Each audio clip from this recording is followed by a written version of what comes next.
नमस्कार, मैं हॉरिसस आपका बहुत-बहुत स्वागत करता हूँ। जैसा कि आप देख रहे हो आज आपकी क्लास है फिटर थ्योरी की, जिसमें आपका टॉपिक चल रहा है वो है आपका कटिंग टूल। ठीक, कटिंग टूल में आज आपकी क्लास हो चुकी है 20, जो आपकी क्लास है 20। इस क्लास के बाद आप जान पाओगे ड्रिलिंग मशीन का साइज व स्पेसिफिकेशन। ड्रिलिंग मशीन का साइज व स्पेसिफिकेशन आप इस क्लास के बाद जान पाओगे। नेक्स्ट टॉपिक जो हमारा drilling machine operation. Drilling machine पर कितने ऑपरेशन किए जाते हैं? ड्रिलिंग, रीमिंग, बोरिंग, टेपिंग, ट्रपेजनिंग, ये सारे ऑप्शन किए जाते हैं। करीब 8 से 9 ऑपरेशन है जो आप अच्छे से जान जाओगे इस क्लास के बाद। तो आइए जानते हैं ड्रिलिंग मशीन का साइज व स्पेसिफिकेशन। जब भी हम ड्रिलिंग मशीन खरीदने जाएं मार्केट में या कहीं लगाने जाएं, तो सबसे पहले हमें उसका साइज व स्पेसिफिकेशन मालूम कर लेना चाहिए। ठीक, तो आइए जानते हैं हम स्पेंडल व स्तंभ यानी कि पिलर के बीच की कितनी दूरी है। ठीक, स्पेंडल व टेबल के बीच की कितनी दूरी है। जो उसमें मोटर लगी है वो हमारे कितने अश्वशक्ति की है। जो ड्रिलिंग मशीन लेने जा रहे हैं वो हमारी गियर टाइप की है या पुल्ली टाइप की है। ठीक, ये जो हमारी टेबल है ड्रिलिंग मशीन की उसका आकार कितना है, ये सारी चीज़ें साइज व स्पेसिफिकेशन में आती हैं। तो आइए जानते हैं इनके कुछ मोस्ट इम्पोर्टेंट पॉइंट जो आपके कंपटीशन एग्जाम में या आईटीआई फर्स्ट ईयर या सेकेंड ईयर में आपके काफ़ी हेल्पफुल होंगे। ड्रिलिंग मशीन का साइज इसकी टाइप पर निर्भर करता है। जिस टाइप की हमारी ड्रिलिंग मशीन है उस पर इसका साइज निर्भर करता है। जैसे पोर्टेबल ड्रिलिंग मशीन का साइज उसके ड्रिल के व्यास से लिया जाता है। ठीक, जैसे पोर्टेबल ड्रिलिंग मशीन का साइज उसके पकड़े जाने वाले अधिकतम व्यास वाले ड्रिल से लिया जाता है। जो हमारी हमने आपको कल परसों कराई थी, जो कि क्लास आपकी होगी वो 18, जिसमें हमने कराई थी पोर्टेबल ड्रिलिंग मशीन। जितने अधिकतम व्यास वाली ड्रिलिंग मशीन होगी उससे हम क्या करेंगे, पोर्टेबल ड्रिलिंग मशीन का साइज निर्धारित कर सकते हैं। किससे? अधिकतम ड्रिल के व्यास से। तो आइए जानते हैं नेक्स्ट पॉइंट जो हमारा स्पेंडल में बने मानक टेपर बोर का साइज। स्पेंडल में मानक बने टेपर बोर का साइज क्या होता है? MT01, MT1, MT2, MT3, MT16 तक होते हैं हमारे। ये टोटल हमारे कितने होते हैं? 18। ठीक, तो इसी पे इनका साइज निर्धारित करता है। स्पेंडल और टेबल के बीच की लंब रूम में अधिकतम दूरी।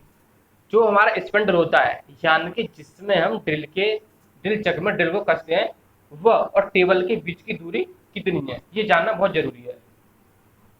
स्पेंडल के केंद्र से स्तंभ के बीच की दूरी, जो आपका स्पेंडल है, ठीक, और जो आपका पिलर है, जो पिलर जिसमें मोटर और ऊपर का सारा पोर्शन हेड पर रुका हुआ है, इन दोनों के बीच के केंद्र की दूरी जानना बहुत जरूरी है।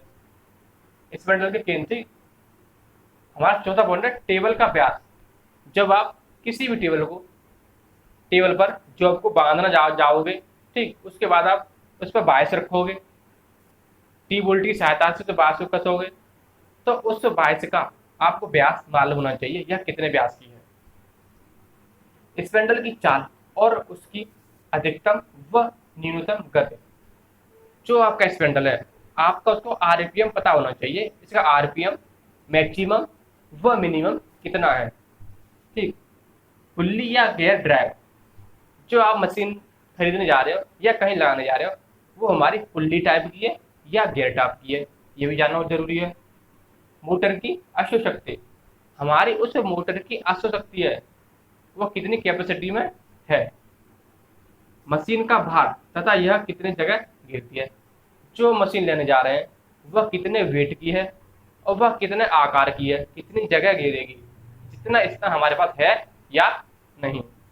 आइए जानते हैं जो हमारा रेडियल ड्रिलिंग का साइज। रेडियल ड्रिलिंग मशीन का साइज उसके आर्म की पूरी लंबाई तथा स्तंभ के व्यास से लिया जाता है। जो हमने आपको बताया था कल यानी कि क्लास 19 में, रेडियल ड्रिलिंग मशीन वो हमारी किसी भी दिशा में कितना भारी जॉब हो या बड़ा जॉब हो, किसी भी दिशा में घुमाकर ड्रिल मशीन को होल या सीधा करने के लिए सक्षम रूप से होती है। तो उसका आर्म जो होता है, आर्म की पूरी लंबाई तथा स्तंभ से उसका व्यास लिया जाता है। ठीक, तो आइए, ये थे आपके कुछ स्पेसिफिकेशन व साइज, ठीक, ड्रिल मशीन का। अब जानते हैं हम नेक्स्ट पॉइंट जो है हमारा ड्रिलिंग मशीन ऑपरेशन। अगर आपने हमारी बाकी पहली क्लास नहीं देखी है, जो कुछ चीजें इसमें इससे रिलेटेड है, जैसे अब आप ये जान पाओगे आर्म की पूरी लंबाई तथा इस स्तंभ के व्यास से लिया था। अब आपको यही नहीं पता आर्म क्या है या स्तंभ क्या है, तो आप 19 वाली क्लास में जाओगे, अच्छे से आर्म और स्तंभ जान पाओगे। हमने विद फिगर के माध्यम से बताया है। तो आइए एक फिगर हम आपको दिखाते हैं यहाँ पर, रेडियल ड्रिलिंग मशीन। जैसा कि आप स्क्रीन पर देख रहे हो, ये है आपकी रेडियल ड्रिलिंग मशीन, जो हम बड़े जॉब के लिए इसमें एडजस्ट करके किसी भी दिशा में होल कर सकते हैं अपनी इच्छा अनुसार। आपको बता दें हम, आप जाओगे चैनल पर, सब्सक्राइब करोगे, सब्सक्राइब करने के बाद आपको जाना होगा प्लेलिस्ट में आप सारी वीडियो आसानी से देख पाओगे। तो आइए चलते हम नेक्स्ट पॉइंट पर, जो है हमारा ड्रिल मशीन ऑपरेशन। तक आप स्क्रीन पर देख रहे हो, ये आपके drilling, boring, reaming, boring, counter sinking, support facing, trepanning और लेपिंग, ये सभी क्या हैं? ये सभी एक ड्रिलिंग मशीन ऑपरेशन, जो हमारे एक ड्रिल मशीन पर टूलों को चेंज करके ये सारे ऑपरेशन किए जा सकते हैं। ठीक, आइए जानते हैं हम इन ऑपरेशन के बारे में। जो हमारा क्या है, सबसे पहले है ड्रिलिंग। किसी भी नए जॉब में नए सिरे से होल करने के लिए हम किससे प्रयोग करते हैं? ड्रिल का। तो आइए जानते हैं ड्रिलिंग। यह ड्रिलिंग मशीन पर की जाने वाली मुख्य क्रिया है। इस क्रिया में घूमते हुए ड्रिल द्वारा ठोस वस्तु में गोलाकार छिद्र बनाते हैं। ये हमारी क्या है? ड्रिलिंग मशीन में की जाने वाली मुख्य क्रिया। जब आपका कोई नया जॉब होता है तो सबसे पहले आप उसमें क्या करोगे? होल्ड करने के लिए ड्रिलिंग करोगे। यह हमारी एक जॉब की सबसे पहली मुख्य क्रिया होगी। तो आइए तो जानते हैं रीमिंग। रीमिंग क्या होती है? पहले से किए गए होल में कुछ परिशुद्धता या एक्यूरेसी में बनाने के लिए जिस टूल का हम प्रयोग करते हैं उसे हम कहते हैं क्या? रीमिंग। देखिएगा, रीमिंग पहले से किए छिद्र को सही माप, आकार तथा छिद्र, इसका मतलब है सही माप, आकार, छिद्र की सतह पर उत्तम फिनिश। आपसे बोला रीमिंग के द्वारा उत्तम फिनिश भी की जाती है, लाने के लिए रीमिंग की जाती है। यह क्रिया रीमिंग द्वारा की जाती है। किस द्वारा की जाती है? जो हमारी क्रिया है, ये हमारी क्रिया रीमिंग द्वारा की जाती है। उसके बाद हमारा बोरिंग। बोरिंग क्या है? पहले से बने छिद्र के आकार को बढ़ाकर सही साइज में लाने तथा उत्तम फिनिश प्राप्त करने के लिए की जाती है। पहले से बने छेद में आकार को बढ़ाकर, जब कोई आपको कुछ आकार बढ़ाना हो तो किसका प्रयोग करोगे? बोरिंग का। और हल्का सा आकार बढ़ाना हो और सूक्ष्म फिनिश व एक्यूरेसी लानी हो तो किसका? रीमिंग का। ठीक, तथा उत्तम फिनिश प्राप्त करने के लिए की जाती है। बोरिंग बार के अगले सिरे पर टूल बिट लगी होती है। आपसे पूछ जाएगा कि बोरिंग बार के अगले सिरे पर क्या लगा होता है, तो वो होती है हमारी एक टूल बिट होती है। जैसा कि आप यहाँ स्क्रीन पर सारे फिगर साथ साथ देखते जा रहे हो। ठीक, बिट लगी होती है जिसके द्वारा बोरिंग करके छिद्र को बड़ा कर लेते हैं। इस क्रिया से सही स्थान पर न हुए छिद्र को सही कर सकते हैं। जो हमारा छिद्र सेंटर में नहीं हुआ है, बोरिंग के द्वारा हम उस होल को भी सही बना सकते हैं। ठीक, बना सकते हैं। वह अंडाकार छिद्र को भी सही कर सकते हैं। अगर हमारा कोई इलिप्स आकार का है, कुछ गलत हो गया है, तो उसको भी हम बोरिंग के द्वारा सही कर सकते हैं। बोरिंग टूल के आगे हमारा क्या लगा होता है? Tool bit. ठीक, ये जानना बहुत जरूरी है। रीमिंग की अपेक्षा इस विधि में अधिक समय लगता है। जो हमारी रीमिंग होती है उसमें समय कम लगता है और बोरिंग में समय हमारा अधिक लगता है। तो आइए, जो आपने फिर देखे थे ये सभी ड्रिलिंग, रीमिंग, बोरिंग। नेक्स्ट चलते हैं हम काउंटर बोरिंग। काउंटर बोरिंग हमारा क्या होता है, आइए जानते हैं। नेक्स्ट पॉइंट देख रहे हो जो है हमारा काउंटर बोरिंग। काउंटर बोरिंग कैसी होती है, जैसा का फिगर देख रहे हो, पहले से किए गए ड्रिल होल में वह पहले से किए गए ड्रिल होल में कुछ गहराई तक ड्रिल का साइज बढ़ाया जाता है, उसे हम कहते हैं काउंटर बोरिंग। तो आइए जानते हैं काउंटर बोरिंग क्या है। इस क्रिया में ड्रिल मशीन पर काउंटर बोरिंग टूल का प्रयोग करके पहले से किए हुए होल सुराख के एक सिरे पर कुछ गहराई में बड़े साइज का होल सुराख बना दिया जाता है। उसमें प्लेन स्क्रू या बोल्ट हेड आसानी से बैठ जाए। जैसे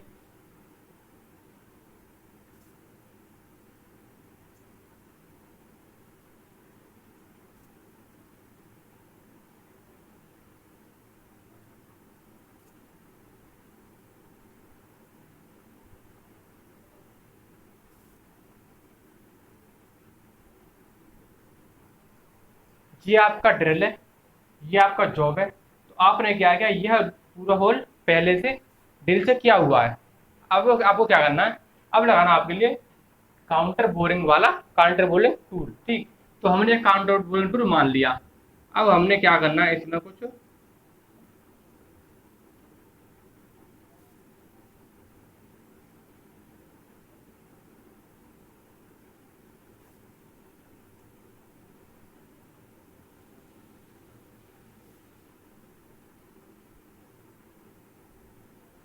ये हमारा काउंटर बोरिंग टूल है और यह इसका व्यास हमने कुछ गहराई तक बड़ा साइज कर दिया, इसे बोलते हैं हम काउंटर बोरिंग। आइए चलते हैं हम नेक्स्ट पॉइंट पे, जो है हमारा काउंटर सिंकिंग। इस विधि में पहले से किए सुराख का मुंह तिरछा बनाते हैं। मान लो आपने क्या पहले से कोई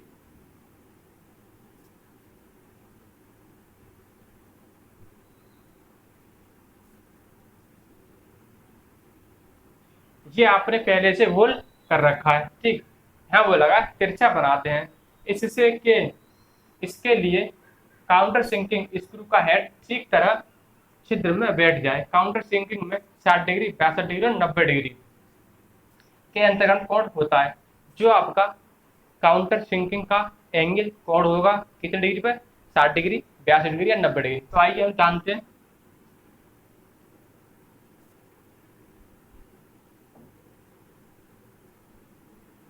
ये हम लेते हैं करीब हमारा ये 90 का बन जाएगा, चाहे थोड़ा सा हम कम कर लेते हैं।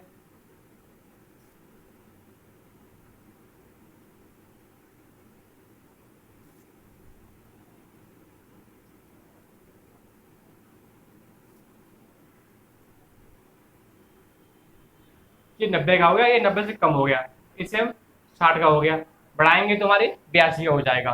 तो काउंटर सिंकिंग हमारी इस तरीके से होती है, जिसमें काउंटर सिंक हेड को इसमें आसानी से बिठा सकते हैं। तो आइए जानते हैं नेक्स्ट पॉइंट, जो हमारा टैपिंग। ड्रिल मशीन पर घूमते हुए टैप द्वारा छिद्र में चूड़ी काटने की विधि को टैपिंग कहते हैं। ड्रिल मशीन पर ड्रिल की जगह पर ड्रिल बिट न लगा के हम क्या लगाते हैं, टैपिंग टैपिंग वाला टूल लगाते हैं, जिससे हम थ्रेड काटते हैं। टैपिंग लगाएंगे तो उस टैपिंग के लिए हम क्या करेंगे, इसी में काउंटर सिंक वाले होलों में हम थ्रेड काट सकते हैं। ठीक है ना, समझे। ये आपका है, ये यहाँ से काउंटर सिंक वाले होल में या बोरिंग काउंटर बोरिंग वाले में या बोरिंग वाले में या रीमिंग वाले में या ड्रिलिंग वाले में हम किसी भी होल में चूड़ी काटने के लिए टैपिंग का प्रयोग करते हैं, जो हम ड्रिल में लगा के उसका प्रयोग करते हैं। इस अधिक उत्पादन के लिए इस विधि में टैपिंग अटैचमेंट प्रयोग में लाया जाता है। अधिक उत्पादन के लिए यानी कि मास प्रोडक्शन के लिए हम टैपिंग अटैचमेंट का प्रयोग करते हैं। तो आइए जानते हैं हम आपके बाकी पॉइंट, जैसा कि आप सारे फिगर साथ साथ देख रहे हो। नेक्स्ट पॉइंट देख रहे हो वो है हमारा सपोर्ट फेसिंग। सपोर्ट फेसिंग कहाँ की जाती है, और यह हमारी बहुत ही महत्वपूर्ण सुविधा के लिए की जाती है। जैसे ढलाई किए हुए जॉब में सुराख करने के बाद सुराख की ऊपरी सतह या बोर के फेस पर समतल सतह बनाने के लिए जो क्रिया की जाती है उसे हम सपोर्ट फेसिंग कहते हैं।